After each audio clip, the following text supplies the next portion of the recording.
আসসালামু আলাইকুম, কেমন আছেন সবাই? আপনারা যারা অষ্টম এনটিআরসি এর নিয়োগ পরীক্ষা 2026-এ প্রতিষ্ঠান প্রধান ও সহকারী প্রতিষ্ঠান প্রধান পদে আবেদন করেছিলেন, তাদের প্রবেশপত্র অর্থাৎ এমসিকিউ পরীক্ষার প্রবেশপত্র ডাউনলোড সংক্রান্ত একটি বিজ্ঞপ্তি প্রকাশ করেছে এনটিআরসি। তো আজকের ভিডিওতে আমি দেখাবো আপনারা কিভাবে প্রতিষ্ঠান প্রধান ও সহকারী প্রতিষ্ঠান প্রধান পদে পরীক্ষার প্রবেশপত্র ডাউনলোড করবেন। তাহলে আমরা প্রথমে বিজ্ঞপ্তিটি দেখে নিই। এখানে বিজ্ঞপ্তিতে দেখানো হয়েছে আজকে 13 এপ্রিল 2026 তারিখ বিজ্ঞপ্তিটি প্রকাশ হয়েছে। আর বিজ্ঞপ্তিতে বলা হয়েছে যে ngi.teletalk.com.bd এই লিঙ্কে প্রবেশ করে প্রবেশপত্র ডাউনলোড করা যাবে। তাহলে আমরা সরাসরি দেখে নিই যে কীভাবে প্রবেশপত্রটি ডাউনলোড করব। আপনারা দেখছেন ইমরান টেকনোলজি চ্যানেল, সাথে আছি আমি ইমরান হোসেন। আমার চ্যানেলে নতুন হয়ে থাকলে অবশ্যই চ্যানেলটি সাবস্ক্রাইব করে পাশে থাকবেন। শিক্ষা সংক্রান্ত যে কোনো তথ্য চ্যানেলে আপলোড করা হয়। যারা অলরেডি সাবস্ক্রাইব করেছেন তাদেরকে অসংখ্য ধন্যবাদ। তাহলে আমাদেরকে অ্যাডমিট কার্ড ডাউনলোড করার জন্য যে ওয়েবসাইটটিতে যেতে হবে ngi.teletalk.com.bd, এর জন্য আমরা যে কোনো একটি ব্রাউজারে প্রবেশ করব। তো আমার মোবাইল থেকে আমি গুগল ক্রোম ব্রাউজারে প্রবেশ করলাম। এখান থেকে আমি লিখলাম ngi.teletalk.com.bd, এখানে প্রবেশ করলাম।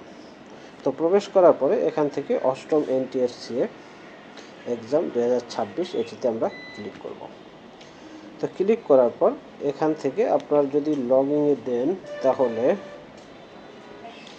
এখান থেকে লগইনে ক্লিক করলে কিন্তু আপনি প্রবেশপত্র ডাউনলোড করতে পারবেন না। এই জন্য আমাদেরকে যে কাজটি করতে হবে, তখন এই কর্নারে একটি অপশন রয়েছে, একটি ডাউনলোডের অপশন রয়েছে, আমরা দেখতে পাচ্ছি এই যে ডাউনলোডের অপশন রয়েছে কর্নারে, মানে কপি করলে যে অপশনটি থাকে এরকম একটি অপশন রয়েছে, এখানে আমরা ক্লিক করব।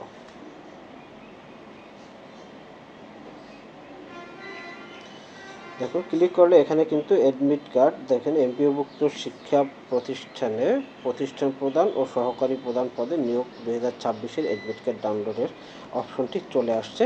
তো এখানে আপনার যখন আবেদন করেছিলেন তখন মোবাইলে একটি SMS-এ ইউজার আইডি পাসওয়ার্ড পেয়েছেন, সেই ইউজার আইডি পাসওয়ার্ডটি এখানে দিয়ে দেবেন। তো আমি এখানে ইউজার আইডি পাসওয়ার্ডটি দিয়ে দিলাম। দেওয়ার পর লগ ইন করলে দেখুন এখানে প্রবেশপত্রটি দেখা যাচ্ছে। এখান থেকে আমরা যদি ডাউনলোড অ্যাডমিট কার্ডে ক্লিক করি তাহলে এটি ডাউনলোড হয়ে যাবে, এবং ডাউনলোড করার পরে এটি অবশ্যই আপনাকে প্রিন্ট করে নিতে হবে, কারণ পরীক্ষার হলে এটি নিয়ে যেতে হবে। তো এই হচ্ছে অ্যাডমিট কার্ড, আর এখানে ক্লিক করে ডাউনলোড করে প্রিন্ট করবেন। তো ভিডিওটি ভালো লাগলে অবশ্যই লাইক, কমেন্ট, শেয়ার করতে ভুলবেন না। আর আমার চ্যানেলে যদি নতুন হয়ে থাকেন অবশ্যই চ্যানেলটি সাবস্ক্রাইব করে পাশে থাকা বেল বাটনটি অন করে রাখবেন। যারা অলরেডি সাবস্ক্রাইব করেছেন তাদেরকে অসংখ্য ধন্যবাদ। তাহলে আপনারা নিজেরাই নিজেদের মোবাইল থেকে এভাবে প্রবেশপত্র ডাউনলোড করতে পারবেন। যারা এক বিষয়, দুই বিষয় আবেদন করেছেন, যারা প্রতিষ্ঠান প্রধান এবং সহকারী প্রতিষ্ঠান প্রধান দুই বিষয়ে আবেদন করেছেন, তাদেরকে দুটি প্রবেশপত্র ডাউনলোড করতে হবে। তো সবাইকে ধন্যবাদ জানিয়ে শেষ করছি। সবাই ভালো থাকবেন, সুস্থ থাকবেন। আল্লাহ হাফেজ।